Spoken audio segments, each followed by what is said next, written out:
اس وقت ہم کہتے تھے ای پاکستان ویژن 2025، اب ہم کہتے ہیں digital Pakistan vision 2030۔ Cyber security سے جو میرا تعلق ہے وہ میری ملازمت کے ساتھ ہے۔ الحمدللہ as additional director general FIA میں ہیڈ رہا اس محکمے کا جس کو میں نے شروع کیا، جس کو آج آپ سائبر کرائم ونگ کہتے ہیں FIA کا۔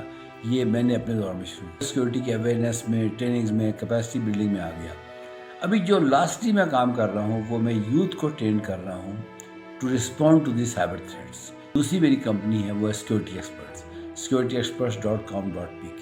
تو جو میری سیکورٹی ایکسپرٹس کی ٹیم ہے، جو ہائیلی پروفیشنل ٹیم ہے، اور الحمدللہ انٹرنیشنل پہ ہم کام کر رہے ہیں، تو وہی پاکستان کو سپورٹ کرتی ہے، اور اس کی CSR سمجھ لیں پاکستان سے وہ ہمیں ڈارک ویب سے ہے، ڈیپ ڈارک ویب سے ہے، ہمارے بچے پریشان ہیں، اس کے اندر بچیاں پریشان ہیں۔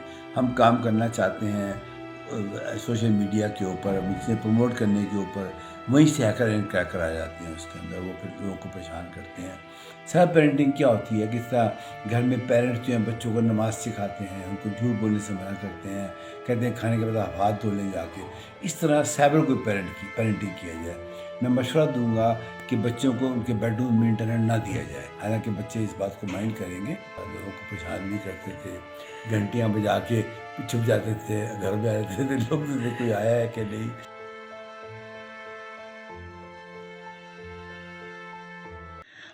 السلام علیکم۔ آج پھر ایک نئے اور امیزنگ مہمان کے ساتھ مہتاب خان تھنولی حاضر ہیں۔ جیسا کہ آپ جانتے ہیں میری کوشش ہوتی ہے امیزنگ پرسنالٹی کا انٹرویو لوں، اور بڑی مشکلوں سے ہاتھ آئے ہیں اور ٹائم انہوں نے دیا، ان کی مہربانی، بہت بہت شکریہ سر آپ کا۔ عمار جعفری ویسے تو کسی تعارف کے محتاج نہیں ہیں، لیکن یہ فی الوقت جو آج کل جو کر رہے ہیں، founder of e Pakistan vision 2025، cyber security Pakistan vision 2025 aim to align SDGC development. السلام علیکم سر، کیسے ہیں آپ؟ وعلیکم السلام۔ First of all thank you so much, آپ نے قیمتی ٹائم دیا اور آپ سے آج بات ہو رہی ہے۔ سر یہ بتائیں کہ یہ جو آپ نے سٹارٹ کیا کہ اباؤٹ سائبر سیکیورٹی 2025، تھوڑا اس کے حوالے سے بتا دیں، اور دین پھر اس کے بعد یہ بتائیے کہ واٹ از SDGC SDGs؟ بالکل، آپ نے درست فرمایا۔ میں نے شروع کیا تھا ای پاکستان سے، اور اب میں ڈیجیٹل پاکستان کی بات کرتا ہوں۔ اس وقت ہم کہتے تھے ای پاکستان ویژن 2025، اب ہم کہتے ہیں ڈیجیٹل پاکستان ویژن 2030۔ اس کی وجہ میں آپ کو ایکسپلین کرتا ہوں ابھی نا۔ جو آپ نے لفظ پوچھا SDGs، اسے کہتے ہیں سسٹینیبل ڈیولپمنٹ گولز۔ یہ UN کا ایجنڈا ہے۔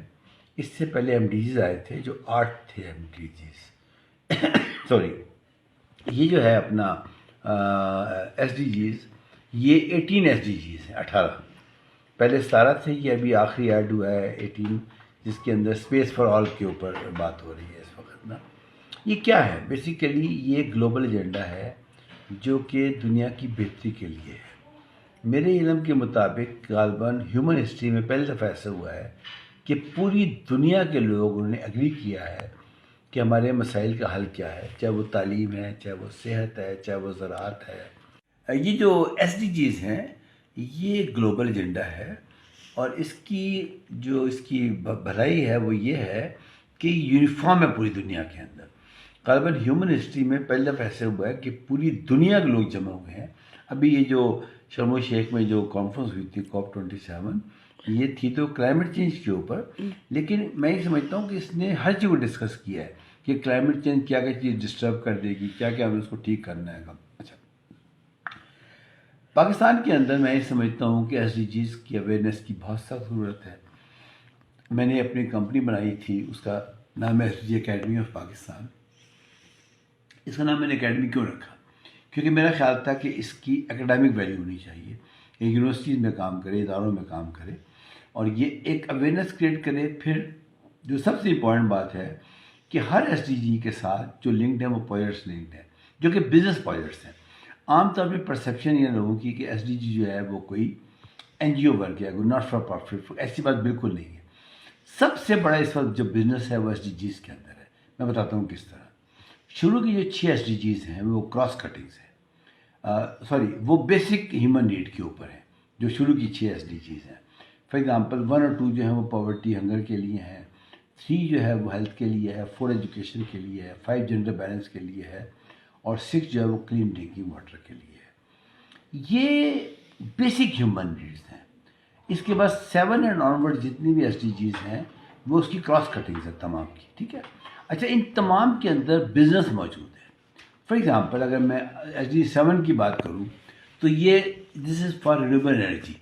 یہ جو ہے یہ اس کے اوپر ہے کہ آپ کے سولر سسٹمز کے اوپر ہے. اب اس کا مطلب یہ ہوا کہ اس طرح ایس ڈی جی 8 جو ہے وہ ڈیسنٹ ورک کے اوپر ہے.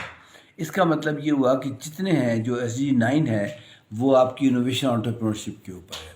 اس طرح جو 10 ہے وہ بیسیکلی رسپانسبل کنزمپشن کے اوپر ہے کہ آپ رسپانسبلی کنزیوم کریں. 11 جو ہے وہ بیسیکلی وہ ہے آپ کا یہ جو ہے نا آپ کے اسمارٹ سٹیز کے اوپر ہے. اس طرح یہ چلتے چلے جائیں. جو 13 ہے بیسیکلی وہ کلائمیٹ چینج کے اوپر ہے. 14 15 جو ہے وہ life under water and life above water ہے.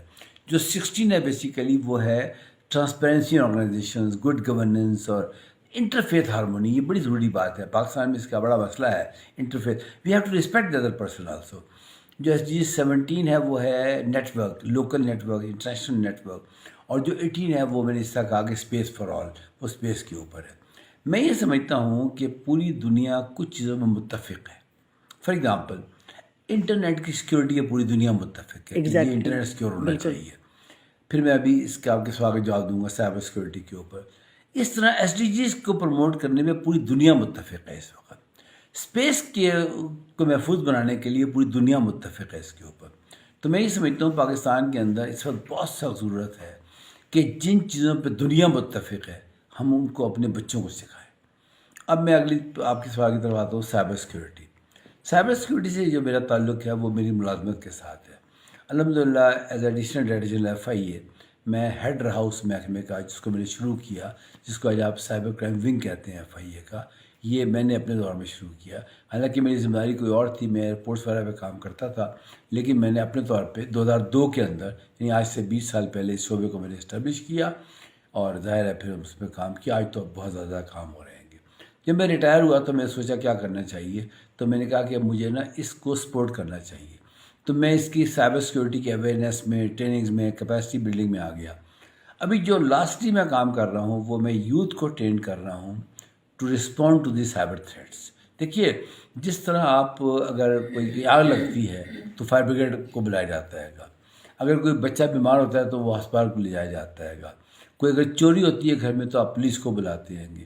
اس کا مطلب یہ ہوا کہ جب سائبر کرائم ہوا تو ایک تو یہ ہے کہ وہ جرم ہوا ہے گا تو آپ ایف آئی اے کو بتائیں, متعلقہ ادارے کو بتائیں. لیکن سوچ رہیے کہ سائبر کرائم ہوا کیوں, وہ نہیں ہونا چاہیے تھا. اس کے لیے ہمیں سوسائٹی میں اویئرنیس کریٹ کرنی پڑتی ہے, ان کو ٹریننگز دینی پڑتی ہیں, ان کو بات سمجھانی پڑتی ہیں. تو میرا ایک ادارہ ہے پائسا کے نام سے, Pakistan information security association, not for profit. آپ کی ویب سائٹ بھی ہے؟ جی بالکل, ماشاءاللہ. paisa.org.pk اس کی ویب سائٹ ہے. ساتھ ہی میری ایک کمرشل آرگنائزیشن بھی ہے سائبر سیکورٹی کو میں سیکورٹی ایکسپرٹ کہتا ہوں گا, اور وہ فار پروفٹ ہے. پائسا از ناٹ فار پروفٹ, اس کو ہم فری ٹریننگ, فری چیزیں سب کچھ دیتے ہیں. اور جو دوسری میری کمپنی ہے وہ ہے سیکورٹی ایکسپرٹس, securityexperts.com.pk. تو جو میری سیکورٹی ایکسپرٹس کی ٹیم ہے جو ہائیلی پروفیشنل ٹیم ہے اور الحمدللہ انٹرنیشنل پہ ہم کام کر رہے ہیں, تو وہی پائسا کو سپورٹ کرتی ہے. اور اس کی سی ایس آر سمجھ لیں, پائسا سی ایس آر ہے اس کی. اس وقت سائبر سیکورٹی کو سمجھنے کی بہت سخت ضرورت ہے, کیونکہ ہماری انٹرنیٹ پہ جو ڈپینڈنس ہے وہ بالکل ایسے جیسے بجلی کے اوپر ہے یا پانی کے اوپر ہے, ہوا کے اوپر ہے. اگر ہم اس کی جو ڈپینڈنس ہے اس کو یہ سمجھ جائیں کہ اتنی ضروری ہے تو پھر ہمیں اس کی سیکورٹی کا احساس ہوگا. دیکھیے ایک چیز ہے جس کے بغیر آپ کی زندگی ممکن نہیں ہے, تو آپ اس کی حفاظت بھی کریں گے نا. تو ہمیں انٹرنیٹ کی حفاظت کرنی چاہیے, اور حفاظت کرنے کا واحد طریقہ یہ ہے کہ ہم وہ سمجھیں کہ اس پہ تھریٹ کون سے آئیں گے. ہمیں سمجھنا چاہیے کہ جو کرمنلز ہیں وہ سائبر کو اسی طرح استعمال کریں جیسے ہم استعمال کر رہے ہیں, کیونکہ ان کی بریڈ اینڈ بٹر ہے یہ سمجھ لیں. ان کے لیے ضروری ہے کہ وہ اس کو سمجھیں, اس کی ویکنیس کو سمجھیں, اس کو پہ پینیٹریٹ کریں. اس کے آپ ہیکر وغیرہ کہتے ہیں. اس کے لیے میں بتاؤں گا کہ جو اس وقت خطرہ ہے وہ ہمیں ڈارک ویب سے ہے, ڈیپ ڈارک ویب سے ہے. ہمارے بچے پریشان ہیں, اس کے اندر بچیاں پریشان ہیں. ہم کام کرنا چاہتے ہیں سوشل میڈیا کے اوپر, ہم چیزیں پروموٹ کرنے کے اوپر, وہیں سے ہیکر اینڈ کریکر آ جاتے ہیں اس کے اندر, وہ پھر لوگوں کو پریشان کرتے ہیں. اس میں رینسم ویئرز ہیں, اس کے اندر آپ کی ڈیفیسمنٹ ہے, آپ کے خلاف چیزیں آپ روز دیکھتی ہیں معاشرے کے اندر, میں سمجھتا ہوں گا. تو اس کے لیے ضروری ہے کہ ہم سب سے پہلے تو ٹریننگ دیں لوگوں کو کہ جس سے آپ کا جب بچہ نکلتا ہے گھر سے باہر تو اب اس کی ماں منع کرتی ہے کہ جی فلاں کو ملنا ہے، اجنبی سے بات نہیں کرنی. تو جب آپ کے بچے پوری دنیا کے کرمنلز کے ساتھ ایکسپوز ہوتے ہیں تو ہم انہیں کوئی تربیت نہیں دیتے. تو میں چاہوں گا کہ جو سائبر پیرنٹنگ ہے اس پہ کام کریں. سائبر پیرنٹنگ کیا ہوتی ہے؟ کس طرح گھر میں پیرنٹس جو ہیں بچوں کو نماز سکھاتے ہیں، ان کو جھوٹ بولنے سے منع کرتے ہیں، کہتے ہیں کھانے کے بعد آپ ہاتھ دھو لیں جا کے. اس طرح سائبر کو پیرنٹنگ کیا جائے. میں مشورہ دوں گا کہ بچوں کو ان کے بیڈ روم میں انٹرنیٹ نہ دیا جائے. حالانکہ بچے اس بات کو مائنڈ کریں گے، لیکن یہ ان کے لیے بہتری ہے کہ ان کو چیک اینڈ بیلنس پیرنٹس کو رکھنا چاہیے. پیرنٹ ہونا چاہیے. اس کے علاوہ کبھی کبھی ان سے ان کا فون لے کر چیک کرنا چاہیے کن ویب سائٹوں پہ جا رہے ہیں، کس سے بات کر رہے ہیں، ان کے کمپیوٹر کو چیک کرنا چاہیے. سائبر پیرنٹنگ بہت ضروری ہے. اس کے علاوہ بڑی تیزی کے ساتھ سائبر سیکورٹی کے اندر ہمیں یہ سمجھنے کی ضرورت ہے کہ انٹرنیٹ ایک جگہ نہیں کھڑا، یہ روزانہ ایوالو ہو رہا ہے، تیزی سے آگے جا رہے گا. تو اگر ہم ماضی کا مستقبل کا جو نالج ہے وہ سیکھیں گے تو ہم آگے نہیں جا سکتے. تو ہمیں فیوچر کا مستقبل سیکھنا ہے. اس کے لیے یونیورسٹیز کو اپنے آگے آنا چاہیے. اس کے لیے ضروری ہے کہ لوگ مل کے کام کریں. انلکیلی ہم مل کے کام نہیں کر رہے. ہم سب نے چھوٹے چھوٹے سائلوز بنا لیے ہیں. ہر آدمی 4 پیسے کمانا چاہتا ہے، وہ ایک ہیومن نیڈ ہے، وہ کمانے چاہیے. لیکن میں سمجھتا ہوں کہ CSR کیا ہوتی ہے کہ آپ اپنی کمپنی کا کوئی ناٹ فار پروفٹ بھی کام کریں. That is called corporate social responsibility. جو ہے وہ یہ ہے کہ آپ دوسرے فیتھ کی رسپیکٹ اطلاع کریں. ڈس ایگریمنٹ سے سوسائٹیز آگے جاتی ہیں. یہ ڈس ایگریمنٹ کا مطلب یہ قطعاً نہیں ہوتا کہ آپ ان کے خلاف ہیں. ڈس ایگریمنٹ کا مطلب یہ ہے، اسے کہتے ہیں let's agree to disagree, کہ ہم ایگری کرتے ہیں کہ ہم ڈس ایگری کرتے ہیں آپس کے اندر. تو انٹرفیتھ ہارمونی بہت سخت ضرورت ہے اس ملک میں. اور ہمارے یہاں جو اس وقت ایک دوسرے کے خلاف بات کی جاتی ہے، اس کو ختم ہونا چاہیے. اس کو ڈسکریج کرنا چاہیے. ایگریسو آئیڈیاز بالکل نہیں ہونے چاہیے. ڈس ایگریمنٹس ہمیشہ ہوتی ہیں سوسائٹیز کے اندر، وہ پازیٹیو ہوتی ہیں، وہ ہونی چاہیے. لیکن یہ لڑائی جھگڑے بالکل نہیں. پازیٹیو وے میں آپ ڈسکشن کریں. اس کو کہتے ہیں انٹرفیتھ ڈائلاگس کہتے ہیں. اس کو آپ اگلے کو بٹھا کے بات کرتے ہیں اس سے کہ بھائی آپ کا یہ آرگومنٹ ہے، میرا یہ ٹیبل آرگومنٹ ٹاک کر ہے. لیں، ڈسکشن ٹیبل ٹاک کرتے ہیں، ڈسکشن کرتے ہیں اس کے اوپر. بہت بہت شکریہ آپ نے. اس لیے میں نے سوال پوچھا کہ کافی لوگوں کو اویئرنیس نہیں ہوتی، پتہ نہیں ہوتا، تو ہم ایز اے ایڈوائس ان کو بتا سکتے ہیں. اچھا یہ بتائیے کہ تھوڑا سا بتائیں بچپن میں کیسے تھے، پھر تھوڑا بڑے ہوئے تب کیسے ہوئے، پھر تھوڑا اور بڑے ہوئے. تو آپ کی لائف کی جو سٹیجز ہیں، آج آپ نے، ہم جب باتیں کر رہے تھے سارے لوگ بیٹھے تھے، تو you told that you are 73 years old and you already lose your weight. تو اس میں آپ کو تھوڑا سا آپ نے کہا کہ وہ ایک سائیکیٹرسٹ تھی، انہوں نے بتایا. تو آپ کی جو لائف تھی ماشاء اللہ سے 73 years old ہیں آپ. ریٹائرمنٹ کے بعد آپ نے ریٹائرمنٹ کی کو سوچتے ہوئے آپ نے جو کچھ کورسز کیے تھے. اچھا اس میں ایسا ہے کہ میں راولپنڈی میں پیدا ہوا اور میرے والد مرحوم سرکاری ملازم تھے. اور ماڈل اسکول پنڈی سے میں نے پڑھا، میٹرک کیا. گورنمنٹ کالج سے میں نے گریجویشن کی اور پنجاب یونیورسٹی میں نے ماسٹرز کی. اور میں نے ایٹ دی ایج آف 21 الحمدللہ ماسٹرز کر لی تھی اپنی. ماشاء اللہ. پہلی میں نے ماسٹرز کی تھی اسٹیٹسٹکس کے اندر، پھر گورنمنٹ جاب میں آ گیا اور عزت سے نوکری کی 40 سال تک. اور ریٹائرمنٹ کے بعد میں نے سوچا مجھے کیا کرنا چاہیے. تو میرے دماغ نے کہا مجھے وہی کرنا چاہیے جو مجھے آتا ہے گا. میں نے ساری زندگی گزاری تھی ٹیکنالوجی کے اندر. یہ جو آپ کا ایئرپورٹ سسٹمز ہیں آپ کے ملک کے اندر، یہ جو آپ کا مشین ریڈیبل پاسپورٹ ہے، یہ جو آپ کا سائبر کا جو نظام ہے، ایون جو نادرا ہے. الحمدللہ I was the first grade 17 officer of NADRA at the very early age. 23 کی غالباً ایج تھی میری. کہنے کا مطلب یہ ہے کہ میں نے ساری زندگی ٹیکنالوجی میں کام کیا. تو میں نے کہا مجھے ادھر ہی آنا چاہیے. اب میرے پاس 2 راستے تھے کہ اسے کہتے ہیں ٹاپ ڈاؤن یا باٹم اپ، کہ میں اوپر سے نیچے آتا یا نیچے سے اوپر جاتا. اوپر سے جانے کا مطلب یہ ہے کہ میں پہلے اپنی کمپنی بناتا، بڑا ہائی پروفائل کام کرتا، پھر میں آتا ویلفیئر کی طرف. تو چونکہ میرا بنیادی مقصد جو تھا وہ پے بیک کرنا تھا اس ملک کو، تو میں نے باٹم اپ کو سٹارٹ کیا. یہ میں پہلے گاؤں میں گیا، میں نے ای ولیج کا پروڈکٹ شروع کیا پہلے. And I had no idea کہ میں کیا کروں گا. بس چیزیں پڑھتا رہا کرتا رہا اور سیکھ کے کام سیکھا. یعنی مجھے لوگوں نے سکھایا بائی دی وے سارا. میں تو مطلب جس ارلی ایج میں جاب میں آ گیا تھا مجھے ان چیزوں کا پتہ ہی نہیں تھا. لیکن پھر یہ SDGs آ گئے اور یہ سب چیزیں آ گئی اور میں اس میں چل پڑا. تو اس کے بعد جو آپ نے سوال کیا ویٹ لوز کرنے کا، یس آئی واز ویری فیٹ. لیکن الحمدللہ خدا نے وہاں بھی ہمیں مدد کی، ہدایت دی. پھر میں نے اپنا وزن کم کیا کیونکہ مجھے پتا تھا کہ +65 کے بعد آپ کا وزن جو ہے وہ آپ کی لائبلٹی بن جاتا ہے بہت زیادہ. آپ معلوم جو ہوتا ہے آپ کی زندگی کے جو افیئرز ہوتے ہیں اس کو کنڈکٹ نہیں کر پا سکتے، آپ کو مشکلیں پیش آتی ہیں، تو اس کو کنٹرول کیا.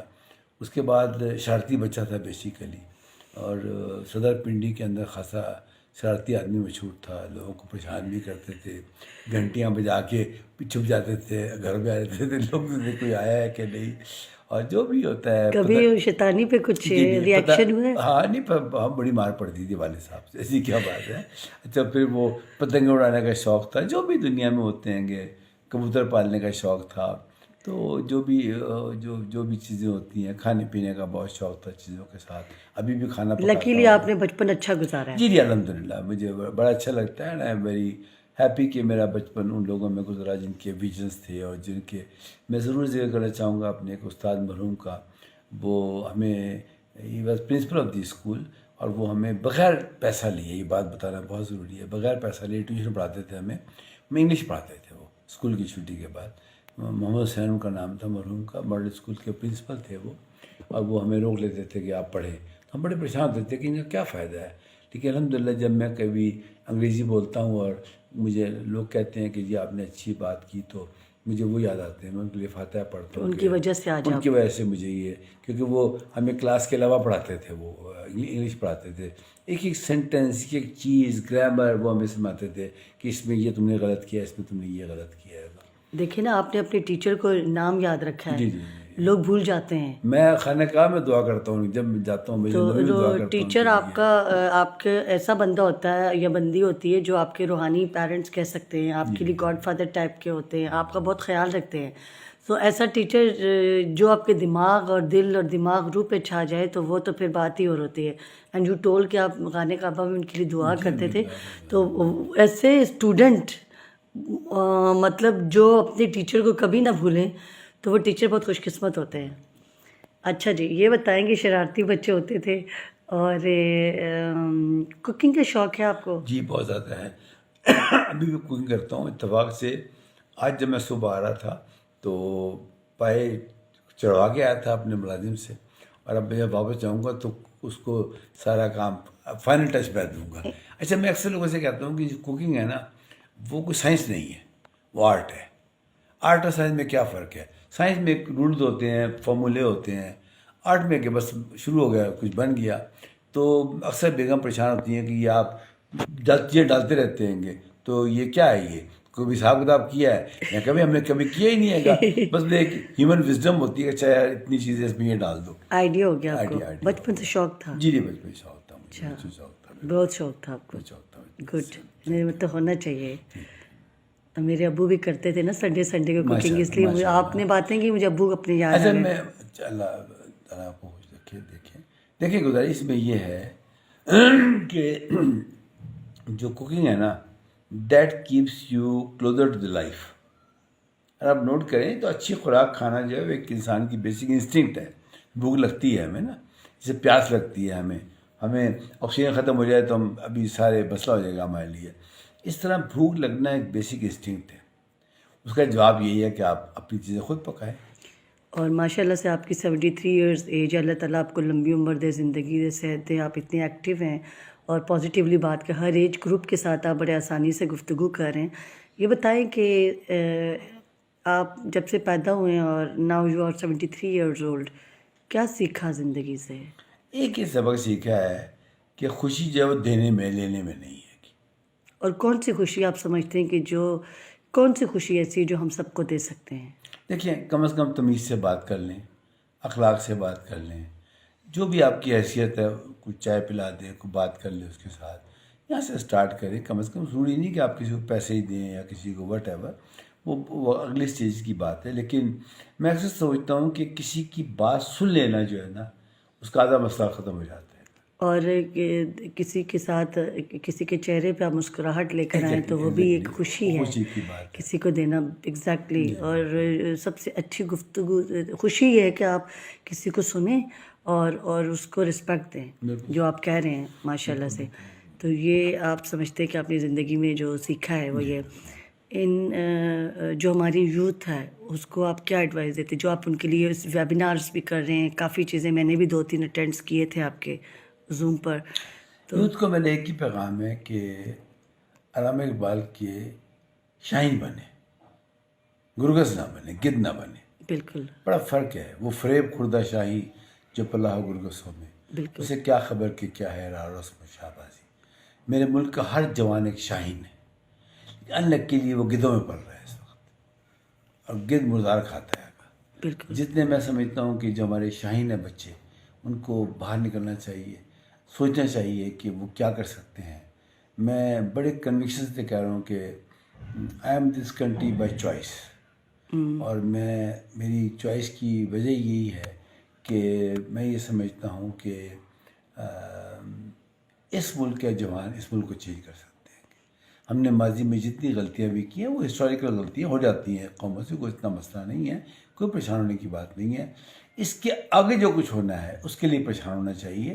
اور میں یہ سمجھتا ہوں ہماری یوتھ ابھی جہاں ہم بیٹھے ہیں، ہم کتنے ینگ ڈائنامک لوگوں سے ملے ہیں ابھی، یہی میری کنوکشن ہے کہ یہ اس ملک کو چینج کر سکتے ہیں. کوئی خواہش جو ابھی تک پوری نہ ہوئی ہو؟ ہاں، یہ تو الحمد للہ تعالیٰ نے ساری خواہشیں پوری کر دی ہیں. بس یہ خواہش ہے کہ میں مروں اور پیچھے مڑ کے دیکھوں تو 100 مار جعفری کھڑے ہوں پیچھے، ماشاء اللہ. اس سے کم نہ ہو. 100 مار جعفری کہیں میں مار جعفری ہوں. کوئی ریگریٹ اپنی زندگی میں؟ یس، مجھے ریگریٹ یہ ہے کہ میں نے جب جاب میں تھا تو جاب کی صرف، اس سے ٹھیک ہے وہ تو سیٹسفیکشن ہوگی، کچھ بنا دیا، لیکن مجھے اسی میں سے ٹائم نکال کے اسی زمانے کے اندر جب میں اپنی 30s 40s 50s میں تھا تو مجھے ملک کے لیے کچھ کرنا چاہیے تھا. جاب تو میں نے ٹھیک کیا، رائٹ ٹائم پہ پروموشن ملی، سب کچھ ہوا، لیکن میں تمام گورنمنٹ سرونٹس کو کہوں گا کہ وہی ٹائم ہوتا ہے کہ اپنے ملک کو پہ. ٹھیک ہے ہمیں یاد نہیں ہوتی کام کرنے کی، لیکن غالباً آپ رستے نکال سکتے ہیں ویلفیئر کے لیے لوگوں کی مدد کر کے. اور کچھ نہ کریں تو اپنے ادارے کے اندر شام کو بیٹھ جائیں، لوگوں سے مل لیں، آف ٹائم کر دیں. تو مجھے لگتا ہے کہ میں نے صرف سرکاری نوکری کی ہے جو اگلے گریڈ کے لیے ہوتی ہے یا اپنے نام کے لیے ہوتی ہے. تو وہ ریگریٹ ہے مجھے کہ وہ بڑا عرصہ گزار دیا میں نے، کہ میں نے اس وقت، ٹھیک ہے میں بہت سیٹسفائیڈ ہوں کہ میں نے کچھ ادارے کھڑے کر دیے جو آج چل رہے ہیں. الحمدللہ میں نے 5 ادارے اسکریچ سے کھڑے کیے ہیں، بالکل بنیادی طور سے کھڑے کیے ہیں، اور وہ آج سب کے سب چل رہے ہیں وہ ادارے. ٹھیک ہے وہ اپنی جگہ سیٹسفیکشن مجھے ہے، لیکن وہ یہ ریگریٹ ہے مجھے کہ اس وقت میری ایج گروپ بھی تھی، وسائل بھی تھے میرے، تو مجھے کچھ ایسے کام کرنے چاہیے تھے. میں نے ریٹائرمنٹ کے بعد تو کیے ہیں گے، لیکن شاید وہ وقت مجھے نہیں ضائع کرنا چاہیے. یہ جو آج کے عمار جعفری ہیں، ان کے سکسیس میں کس کا ہاتھ ہے؟ میرے ماں باپ کا. My mother was amazing lady, amazing lady. ہمیشہ انہوں نے مجھے پیار کا سبق سکھایا. کیا ہمیشہ کہنا چاہیں گے اپنی امی کے لیے؟ میں جہاں بھی خوش رہیں. کتنی محبت امی سے زیادہ اٹیچ تھے ابو سے؟ نہیں شاید میرا خیال ہے دونوں سے ایکول تھا، لیکن زیادہ محبت ماں سے کرتا. سوری آپ کو سینٹی کر دیا، بیکاز ماں تو چیز ہی ایسی ہوتی ہے، آپ کی امی ابو جو آپ کے بیسٹ فرینڈس ہوتے ہیں. کون سا کنٹری ایسا ہے جو آپ چاہتے ہیں میں جاؤں؟ میرے لیے Pakistan important. We love your country, real patriotic person. کوئی شعر اپنے ملک کے لیے؟ میں یہ کہنا چاہوں گا کہ یہ دھرتی جو ہے نا، اس سے پیار کریں، اس وطن سے پیار کریں. علامہ اقبال کا ایک شعر سنا دیں اپنے ملک کے لیے. میں تو وہی کہوں گا جو میں شاہین کے بارے میں کہتا ہوں، فریب خوردہ شاہین جو پلاح گرگسوں میں. دیکھیے علامہ اقبال نے کہا تھا کہ ستاروں سے آگے جہاں اور بھی ہیں، بالکل. ابھی عشق کے امتحان اور بھی ہیں. تو وہ کس جہان کی بات کر رہے تھے؟ یہ کہہ رہے تھے نا کہ اب جس طرح یہ جیمز ویب ہے، یہ نئی نئی دنیا بتا رہی ہے ہمیں. تو علامہ اقبال نے یہ بتایا تھا ہمیں کہ ستاروں سے آگے بھی بہت کچھ ہے گا. ہم نے نہیں سمجھا علامہ اقبال کو، لیکن اب سمجھنے کی ضرورت ہے. اب میں کہتا ہوں آج ہمیں سرسید کو سمجھنے کی ضرورت ہے، آج ہمیں علامہ اقبال کو سمجھنے کی ضرورت ہے، آج ہمیں اپنے قائد اعظم کو سمجھنے کی ضرورت ہے. یہ بتائیں کہ اگر آپ سے کہا جائے کہ آپ اپنی لائف کا کون سا اسٹیج ایسا ہے جو مس کرتے ہیں کہ وہ واپس آ جائے اور آپ پھر سے کچھ کرنے لگ جائیں گے، تو آپ کیا کریں گے؟ اپنے بچوں سے گزارا بات میں بہت یاد کرتا ہوں. جو وہ چھوٹے چھوٹے تھے، میں ان کو لے جاتا تھا، سوئمنگ کے لیے جاتا تھا، لائبریری لے کے جاتا تھا ان کو، اور وہ بڑا مس کرتا ہوں. ماشاء اللہ سے اس انٹرویو سے پہلے میں نے آپ کو سنا، میں نے آپ کو لائف میں پہلی بار اتنا سنا. ویسے تو لاسٹ ٹائم جب ہم سر ریحان کے ساتھ تھے تو وہاں پہ بدھا بھی آپ لے کر گئے تھے، ہمیں یاد ہے آپ کو. تو وہاں پہ ابھی جو آپ بتا رہے تھے کہ اللہ تعالیٰ نے آپ کو ماشاء اللہ ایک بیٹی آپ کی ایسی ہے، 2 بیٹیاں، 1 بیٹا. 2 بیٹیاں ہیں. ایک آپ نے کہا کہ ناسا والوں نے بھی اس کو بلایا تھا، پھر آپ نے اردو موم کے بارے میں ذکر کیا، پھر بیٹا آپ کا ماشاءاللہ سے سیٹل میں ہے امریکہ کے. ماشاءاللہ. تو آپ کے تینوں بچے ڈفرینٹ ڈیزائنز پیدا ہوئے ہیں، اور اس میں ڈیفینیٹلی آپ کا آپ کی وائف کا، آپ کی امی کا بھی ہاتھ ہے. آپ کہہ رہے کہ آپ کے بچے اکثر کہتے ہیں نانی دادی، تو جو میرے لیے بڑا ڈفرینٹ ایک میں نے سنی ہے یہ بات کہ امی ابو کا تو اکثر کہتے ہیں لوگ، نانی دادی کا انہوں نے ذکر کیا کہ بیکاز ان کے ساتھ سوتے تھے، رول پلے کیا. تو ان کو مذہب کی باتیں بتانا، کلام پاک پڑھانا، ترجمے سکھانے، مشکل وقت میں کیا کرنا چاہیے، یہ سب تربیت ان کو دادی نانی نے دی ہے. ہم آج کل کے لوگ جو ہوتے ہیں، آپ نے جیسے گفتگو میں بھی ذکر کیا کہ ہم پیرنٹس کو سمجھتے ہیں کہ وہ ہیں، جبکہ پیرنٹس وہ امپورٹنٹ لوگ ہوتے ہیں کہ جب بچپن میں ہمارا خیال رکھتے تھے، ایٹ دی اینڈ ایج میں پھر ان ماں باپ کو ان بچوں کی ضرورت پڑتی ہے. تو ماشاءاللہ سے یہ کہ اللہ آپ کو زندگی دے، جو آپ ایکٹیو ہیں اس لائف میں، اللہ تعالیٰ کبھی کسی پیرنٹس کو کسی کا بھی محتاج نہ کرے. لیکن لکیلی وہ بچے پیرنٹس ہوتے ہیں جن کے بچے ان کو بہت رسپیکٹ دیتے ہیں. تو آپ کیا کہنا چاہیں گے، ایڈوائس دینا چاہیں گے ان بچوں کو جو ویلیوز نہیں کرتے اپنے پیرنٹس کو؟ میں صرف ایک بات کہنا چاہوں گا کہ ان کو زندگی میں آپ کو ہر چیز مل جائے گی، ماں باپ نہیں ملیں گے، بالکل بیسٹ دوست مل جائیں گے، بیسٹ ہر چیز مل جائے گی دنیا کے اندر، ماں باپ دوران نہیں ملیں گے. اور اس طرح بھائی بہن بھی نہیں ملیں گے، اس لیے کہ نہ ماں باپ ہوں گے نہ بھائی بہن ہوں گے. تو جو ہیں خدا نے دے دی ہیں گے، ان سے پیار کریں. اور میں ہمیشہ کہتا ہوں کہ بندے کو گھر میں اسٹرانگ ہونا چاہیے. جتنے آپ گھر میں اسٹرانگ ہوں گے، باہر کی دنیا میں اتنے اسٹرانگ ہوں گے. جو لوگ گھر میں کمزور ہوتے ہیں وہ باہر کے بھی اسٹرانگ نہیں ہو سکتے. یہ بہت بہت شکریہ، اور میں بڑی خوش ہوئی ہوں، اچھا لگا. تھینک یو سچ. شاید آج کا دن اللہ نے لکھا تھا کہ آپ کا انٹرویو لوں. بیسکلی میں سمجھتی ہوں کہ اس طرح کے جو لوگ ہوتے ہیں امیزنگ پرسنالٹی، تو آپ کو سر ریحان بالکل ٹھیک کہتے ہیں، ویڈیو بنوایا کریں. اب مجھے سمجھ آیا سر ریحان کیوں کہتے ہیں، وہ بالکل ٹھیک ہیں کہ کوئی نہ کوئی بندہ آپ کو دیتے ہیں، پیمنٹ وہ کرتے ہیں، آپ نے خود کہا، اور وہ بالکل ٹھیک کرتے ہیں کہ ان کو پتہ ہے کہ کس انسان کی کیا ویلیو ہے. اینڈ آئی تھنک وہ جو کام کر رہے ہیں، کیا سمجھتے ہیں آپ کے؟ امیزنگ. اور میں سمجھتا ہوں اللہ تعالیٰ اس کو زندگی دے، اس کے بچوں کو خوشیاں دے، اس کے خاندان کو خوشیاں دے. یہ ویری امیزنگ، اور میں بڑا دعا گو اس کے لیے، بڑا دعا گو. تو جناب یہ تھے عمار جعفری صاحب، اور کافی چیزیں ان کے بارے میں پتہ چلیں. شرارتی بچے بھی تھے، سینٹی بھی ہیں، لونگ بھی ہیں، اپنے پیرنٹس کی رسپیکٹ بھی کرتے ہیں، خیال بھی رکھتے ہیں. جو انسان ان تمام چیزوں کا مکسچر کہہ لیں، یا اس طرح کا انسان ہو جس نے جو اپنے ملک کے لیے کچھ کرنا چاہتا ہے، ان کے پاس فیسلٹیز بھی ہیں، وہ چاہیں تو کہیں بھی سیٹل ہو سکتے ہیں، لیکن وہ اپنے ملک کے لیے جو اس طرح کے لوگ ہوتے ہیں سیلف لیس، تو پھر اللہ تعالیٰ پھر ان کو نوازتے بھی ہیں. تو یہ تھے عمار جعفری، اور اس کے ساتھ ہی مہتاب خان تنولی کو اجازت دیجیے. یہ انٹرویوز اس لیے نہیں لیے جا رہے کہ صرف اور صرف ایک دکھانے کے لیے. یہ انٹرویوز اس لیے لیے جا رہے ہیں کہ ڈفرینٹ پرسنالٹیز کو آپ سمجھیں، سنیں، تاکہ آپ کو اندازہ ہو کہ وہ لوگ کیا تھے، کیا ہیں. سم ٹائمز ایسا ہوتا ہے کہ ہم لوگوں کو دیکھتے ہیں اور وہ کہتے ہیں یار یہ تو بڑا آدمی ہے، یہ پتہ نہیں کیا تھا، کیا ہوتا ہوگا، ہم اس تک نہیں پہنچ سکتے. تو ان سے آپ کو انفارمیشنس مل سکتی ہیں، نالج مل سکتا ہے. اور ان کا جو ہے وہ آئی ڈی بھی ہے فیس بک پر، آپ ان سے کانٹیکٹ بھی کر سکتے ہیں. انہوں نے ابھی جو اپنے ویب سائٹ کا بتایا آپ نے وہ بھی سنا ہوگا. تو ہو سکتا ہے کہ ان کے انٹرویو دیکھنے کے بعد آپ اپنی لائف میں کوئی ایک چینج لے کر آ جائیں، آپ کچھ ہمت آئے، حوصلہ آئے. تو میرے انٹرویوز بھی انہی لوگوں کے لیتی ہوں کہ جو مجھے لگتا ہے کہ ہاں مجھے لینے چاہیے. تو جب اللہ کا حکم ہوتا ہے تو پھر آپ لیتے. تھینک یو سر، آپ کو بہت قیمتی ٹائم ملا، میں آپ کا شکریہ نہیں ادا کر سکتی. تھینک یو حفصہ آپ کا کہ یہ آپ کے گھر پہ آئے اور یہاں پہ ہماری ملاقات ہو گئی. اور حفصہ جو ہے وہ میری ابھی نیکسٹ پیج کی اسٹوڈنٹ بھی ہیں. تو تھینک یو سر اگین، بہت بہت شکریہ آپ کا. جزاک اللہ. دعا میں یاد رکھیے گا. Thank you sir. اللہ حافظ.